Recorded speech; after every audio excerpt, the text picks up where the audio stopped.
So I'm in the car, I'm just going to do it now. As you can hear,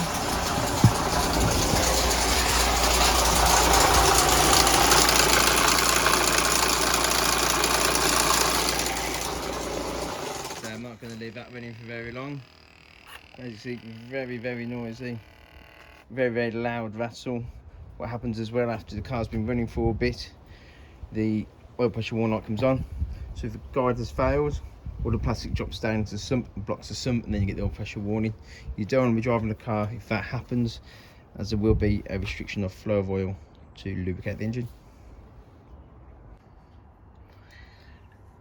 Have done a diagnosis on this vehicle, and as you can see here, CAS and the engine module is picking up the fault. So we've got a couple of glow plugs, vacuum sensor, the oil pressure switch plausibility.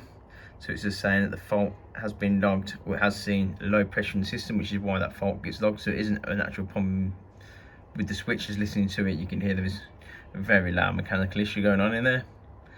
Air mass fault and a boost fault. Look at the other systems, breakthrough low.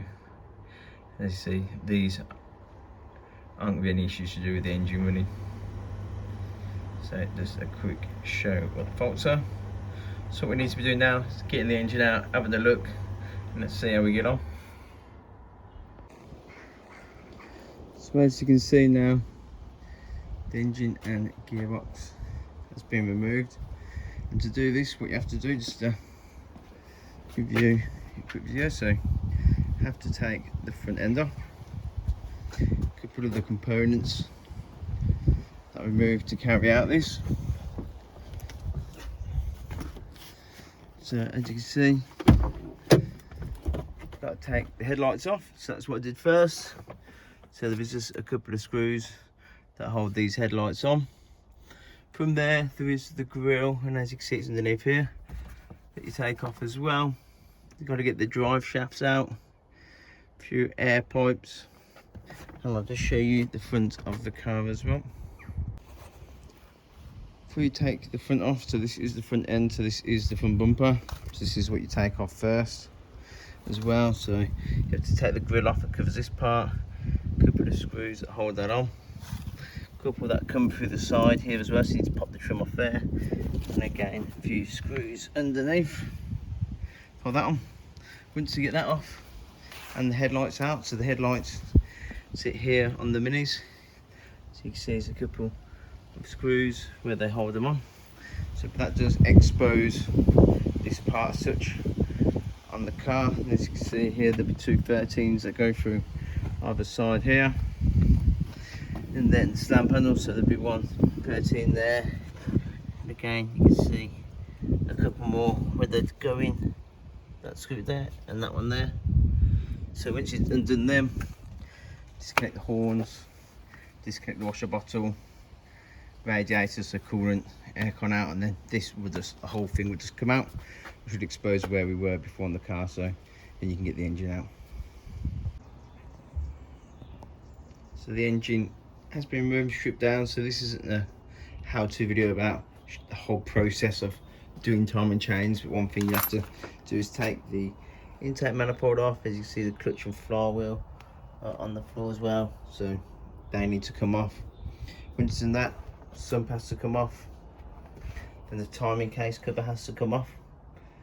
Also the rocker cover, if it's there, you see that has to come off. To do that you have to pull out the injectors. So underneath here, as you can see, all the injectors are in there, rail, clamps, bolts. These are the ones for the sump, so I keep them all separately so I know where they go. Very familiar with this job as well. So get to the noise then. What's been causing this noise that we were trying to diagnose, see what's going on. So here, let's come out so we've got the light. So here there's meant to be a whole plastic guide. As you can see, bits of this guide are still showing. It is completely fouled, there's nothing there at all. You can see it's even started to wind, started to wear away the actual bolt that holds the guide on. And where has all this gone? So that has all gone into the bottom. So as you can see there, lots of plastic debris in the sump.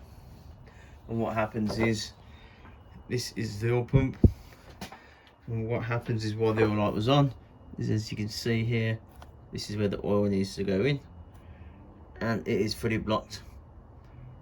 We will need to carry out some additional checks before we place the chains though, so I'm going to have to take off the con rods, make sure these bearings aren't worn out, have a word with the customer, see how far he wants to go with the checks, whether he wants to crank bearing checks as well, or whether he just wants to just get the chains in and drive it and see how he gets on.